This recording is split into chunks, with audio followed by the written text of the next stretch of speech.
me to start the recording, Tim? Yep. Recording in progress. Okay, we'll call the meeting to order. First on the agenda is minutes, but I think because we just, it's a big packet, we'll put that to the next meeting. This was just an interim meeting. So we'll start out with a continuation from the June meeting. Emily Shore, 4776 Main Street. Applicants requesting change of use from a takeout restaurant to a 20-seat restaurant with takeout option. We'll be testifying tonight. Tell the truth, nothing but the truth? Yes. Thanks. Mr. Waker, just so you know, my name is Carrie McKenna, letter of representation in so that I can appear on behalf of Emily, Ian, and Carrie. If you Okay. have any questions. Yep, so I'll tell the truth, nothing but the truth. I'm a lawyer. That's good to hear. All right. Well, thank you guys for seeing us again here at the DRB. We took the month, have some additional information from the last meeting. And we did want to start out, we did provide proof of the size of the building, which you guys have there.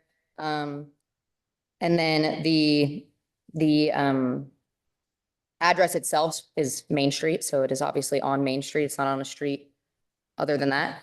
So I just wanted to start the exemption there. I can skip the first part as it reads. No minimum off-street parking or loading requirements for non-residential uses in the town core that occupy less than 1,500 square feet and that are located either on a street with on-street parking or within 1,000 feet as measured along a sidewalk of a public parking facility. So then I've also pulled in here, the town has used town core as a defining factor, and the town core for 13.4C is the portion of the town of Manchester falling in the downtown, town center, and mixed-use 1 zoning districts or within 2,500 feet of the roundabout at the intersection of Main Street and Depot Street. And then I just also pulled the either or indicates a connected item, conditions, provisions, or events shall apply singly, but not in combination. So kind of dissecting that for us, building must be under 1,500 square feet. It's 1292, as you can see, pulled from the town GIS map.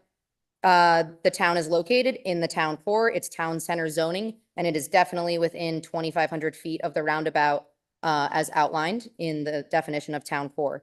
And it is either located on a street with on-street parking, which it is on Main Street, and there is on-street parking on Main Street, or within 1,000 feet from a public parking facility. Now, the Walgreens municipal lot is more than 1,000. There are public parking spots on Main Street, but this condition does not need to be true as per the definition of an either or statement. Only 1/2 needs to be true. So I believe we are completely compliant, just like any other downtown business would be under this exemption. And I would say other things for other information about our building. It was previously zoned for takeout already, which per the parking chart would have actually required more parking spots than a dine-in 25-seat restaurant because the calculation is 1 spot per 75 square feet. So it would have actually needed 17 spots and we actually only need 12 spots. So for a dine-in restaurant. So it's actually going backwards in parking needs. I would also say that just like other businesses that fall into this exemption in the downtown and anywhere in the town core, we have much more parking in general in the lot that we share with Vermont Kitchen Supply than some of those businesses have downtown. I mean, some of those restaurants have upwards of 50 seats, even more with patios, with outdoor dining. They've been allowed to take parking spaces away on Main Street to add additional dining or different areas there. So I would say we are within this ordinance. What is the total number of parking you guys believe you have at this point?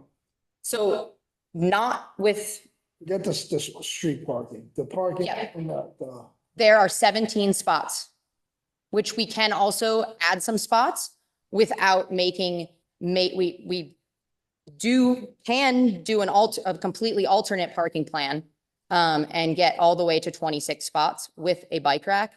But right now, we do have, it's not like we don't have any parking spots in the lot. They need to be relined. Yes, we can totally, they can be relined. That's a non-issue. The dumpsters can be moved out of one of the parking spots where they are right now. That's a non-issue for sure as well. We're also happy to make one of the spots right in front of us, a handicap spot as well, right in front.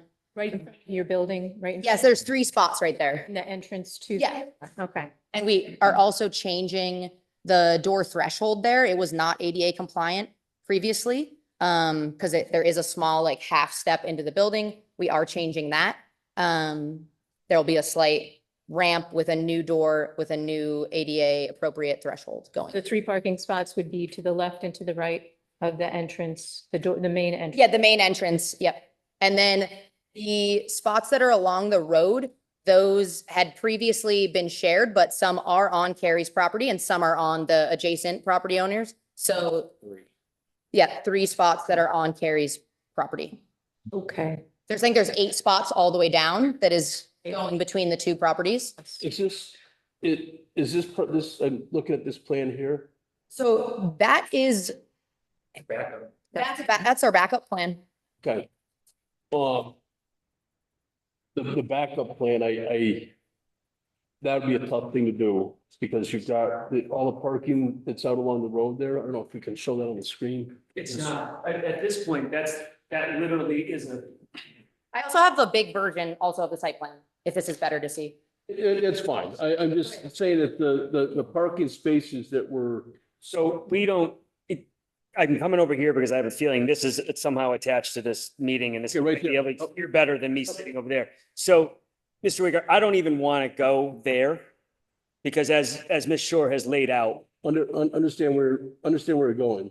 but I don't want to talk about that map right now. Okay, the only thing I'd like to talk about the map is on the back side of the To the right? right-hand side. Yeah, I mean, I went down and looked at the site yeah. and we counted out, you've got on the, oh, what is that? Is that Cone Road or what's that road? Wait, I Lane? think it's Wayland, Wyman Lane? Wynum, yeah. You've got 4 spaces Yep, out there and that's probably for the apartments or the backside of the. yep, which only 1 spot is required for the apartment. Nope. And then we measured, we looked at the right-hand side of the diagram there, which I think was 14 spots Across the back? across the back right. Yep, because we can also, there's a stump that can be taken out. That will be, So Yeah. I guess the question is, would you be amenable to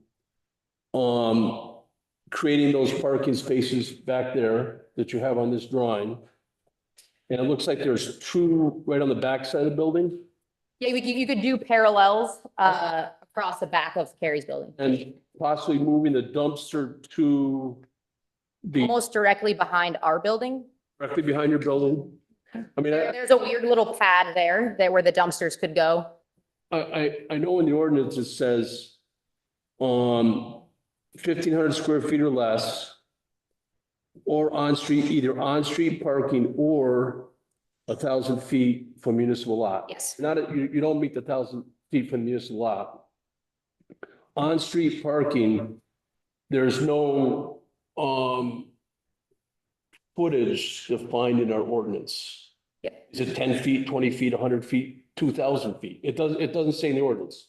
It But, does use town core, which then denotes in it the, He's talking- right, but it does not mention how far from the establishment the on-street parking is. correct. So I'm trying to use common sense here. Yeah.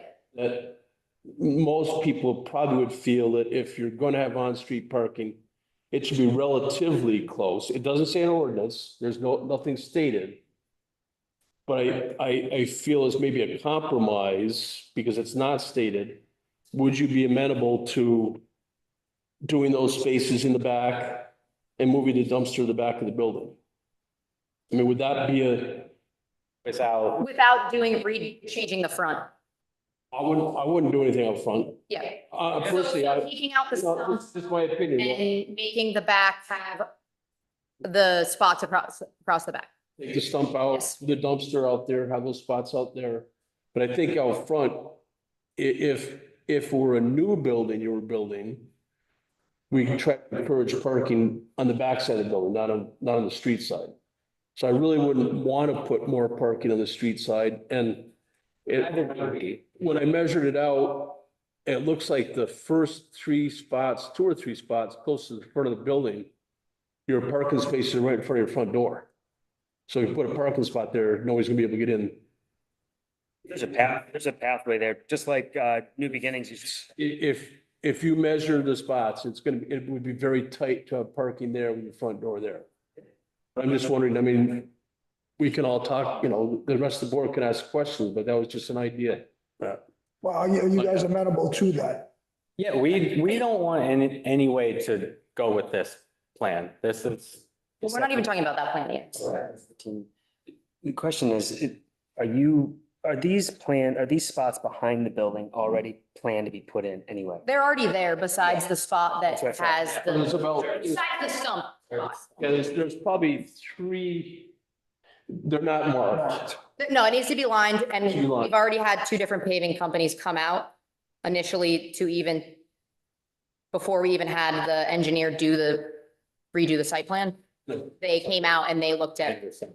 And looking at it the way it is currently, I'm thinking there's at least 3 or 4 spots that the stump, the dumpster, Yeah. the space, I think you could gain probably 4 spots out there just by Yeah. cleaning that up. Yeah. So again, if it were more specific in our ordinance about the footage from the on-street parking, but I'm assuming from an attorney standpoint, it could go either way. No, If you go to court, it could go either way. They could say, we agree with you, or we're gonna say, well, maybe it's within reason. Do you want to be a mile? so here's the thing, your statute is written. I feel very confident if we went to the environmental court on an appeal on this, you'd be overturned. Because vagaries in the law are gonna be held against you. You as the town you're the ones that keep the way that you wrote it. You put an or in the ordinance, but you didn't define the footage to on-street parking. So that can't be held against us. If you want to change it after the fact, go right ahead. But you can't do it to these folks. You can't hold them responsible for a subjective reading of the ordinance. And I can tell you right now, your town, because I'm going through it right now with it, is hell-bent on upholding your statutes the way they're written.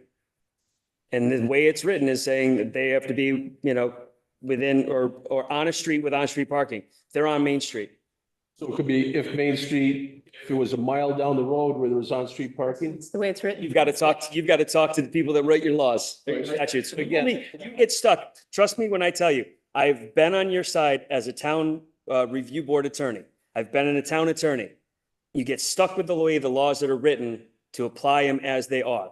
You don't have the opportunity to use interpretation that's not there. It's black and white. You got to be Scalia on this thing, not, one of the liberal justices. Again, and rather than going through the whole court thing, would you be amenable to? They're already planning to do it and they're already there. So they're going to reline them and they're taking out that stump and they're moving the dumpster anyway. They're willing to do this. They're willing to put those spots in that are already there, reline them like Ian or Mr. Shore and Miss Shore have already said. They've already met with paving folks. Miss McKinnon has already met with them. They are ready to line them. They're ready to go. Get that stump out of there, move that dumpster. Let's just move forward. That being said, any questions? Catherine? I have no questions. Any questions? I don't. No. I'll make a motion to close. Craig Hunter. Craig Hunter. Oh, Craig, sorry, I didn't see your hand, Craig. Can you hear me? Yeah. Okay, I first want to speak to the waiver. I'm not a lawyer. but I have been in property development for many years. And the way I read that is if you have on-street parking in front of the building, or if you're within the certain distance to a town parking facility, not a town parking space, a parking facility, then you would qualify for the waiver. It's fairly clear to me that this does not qualify for the waiver. And, I will argue this in court if need be, but I don't think a court would see it any different than I do. That being said, you are considering approving this application with 17 spaces, which does not come anywhere close to the need for the uses that are currently there and proposed. I think 26 is the minimum that I've heard, and that's up for a little bit of debate, but I'm not going to do that right now. This is why this plan was brought to you today, to provide 26 spaces. I do have some questions about the plan itself. I don't see a scale on it. Maybe there is. But the scale, whatever it is, it's off. There is less than 60 feet from the front of their building to the grass along the front, along Main Street. Less than 60 feet. They have 8 parking spaces at 10 feet wide here, saying they've got 80 feet in front of the building. So now that knowing that that's wrong, I have engineered stamped drawings with this part of this property on them, and you can scale it out. I actually left one with Peter today. Then you can take a look at it and scale it out, and you can see for yourself that it's 60 feet. His plan is at the far end of the table. My Is this other all- question, Ending up, Drop the plan for the. wants to be heard and show you the map, he can come and get. Okay. my other questions about the site plan are, there just seems to be things missing. There's no snow storage or loading areas that are labeled or marked on it for the new use. There is a loading area on Wyman Lane, I understand that. I also am interested to know about, in the ordinance, there's talk about landscaping, perimeter landscaping for parking areas. There's also talk about a minimum setback of 10 feet from a property line for a parking area. So, but all of that said, I want to say that we've met with Emily, and subsequently we met with Carrie. When we met with Emily, Lana offered to share our parking if they would, their hours would be not coinciding with the Little Roosters hours. At that meeting, Emily seemed to be in favor of that, but when I met with Carrie, she told me that that was not going to happen and that she was going to come up with a parking plan that would work. So after that, I took Lana down and showed her what Carrie was considering for parking, with the parking in front and everything else. And Lana said, fine, go ahead, put the fence up, put bollards up, do whatever you want. It's fine with us. And so this plan, if it meets all the guidelines for the amount of parking that they need, is okay with us. But again, I don't know. You're saying the plan that's up on the screen now? Yes, Or what was Yep. presented. I mean, which Okay. includes the barrier between their lot and our lot. The issue here is not a competition for a restaurant. The issue here is competition for parking spaces when these restaurants are open. And when Little Rooster is open, they fill that front parking lot and part of Marimekko's parking lot every single day. And up until now, for decades, our parking here and everywhere in town has been shared. We haven't had anybody towed. We haven't put any signs up like other people do in town. Everything, we've got over 400 parking spaces in town, and we allow everybody to use them. And we have allowed Manchester Sports, and after that, the Kitchen Supply and New Morning Foods. They have always utilized our parking lot. If you look at their parking lot, there is not one parking line in their lot. And there's no parking signs on the building itself. And so all parking is directed over to our property. And if that doesn't change, then we're gonna be in a position where we're gonna put up signs on every parking space and tow people, and we don't want to be putting that position. And I will say that there was some mention that there's 3 spaces along the road that are on Carrie's property. That is incorrect. There may be a part of 1 space that's on Carrie's property, but the rest of them are on our property. So, you know, I think that the board needs to stand by the ordinance and stand by the parking numbers that they're required. I think they need to look at where they're gonna be storing snow during the wintertime. I think they need to look at how tractor trailers or delivery trucks are gonna get in and out of there.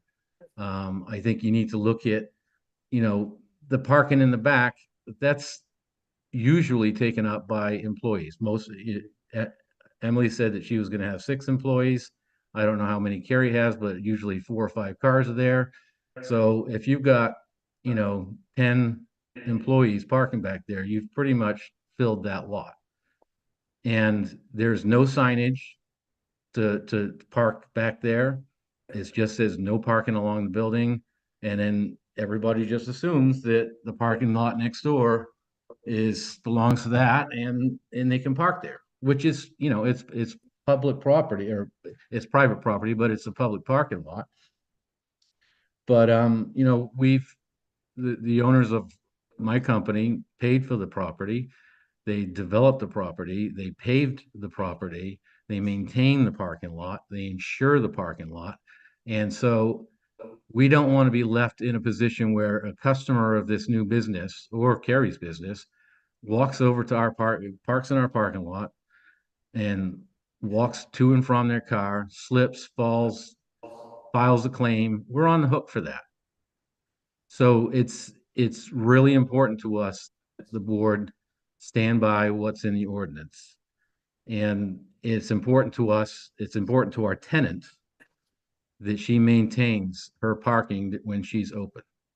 So again, we have offered to share the lot if the new business wants to operate other than the hours of Little Rooster, and Little Rooster is open every day but Wednesday, 7:30 to 2 o'clock, as far as I know. So if they wanted to open at 2 o'clock and stay for dinner and everything else, that's fine. But if we're going to be forced into sharing our parking lot for use that doesn't meet all the parking requirements, then we'll be forced, first of all, obviously we'll appeal this decision. But if for some reason we would lose under appeal, our parking would be monitored, people would be towed, signs would be put up on every single parking space. Thanks, Craig. So if I could just respond to a couple of things that Mr. Hunter said. Well,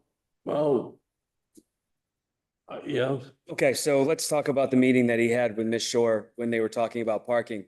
At that same meeting, Mr. Hunter engaged in what would amount to a civil lawsuit when he told Ms. Shore to break her lease with Carrie, and they had another spot available for them on Ms. Halvin's. let's not, yeah, let's. They offered me Hold alternate on. location. We're talking about, there was a lot of talk about litigation and appeals and what they're going to do, and We're not gonna get into that now. we're not getting into it, but the board needs to know that there's been a lot of underhanded things that have happened here. That And the is utterly Shores and false, utterly interrupt you. false. And Okay. I resent, No, I Craig, resent the Craig. implication and the accusation of that. That is utterly false. I had No. 3 people in my office that heard that conversation, and they will all testify to Craig. that fact.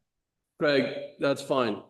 So there's a lot of saber rattling going on here. The fact of the matter is that the Shores and Mr. McKenna qualify for this waiver. And unfortunately, the law is not written the way that Mr. Hunter wants it to. He is more than. That's, you know, that's your opinion, as an attorney's opinion. The board will make a decision. No, I'm just saying, he wants to police his lot.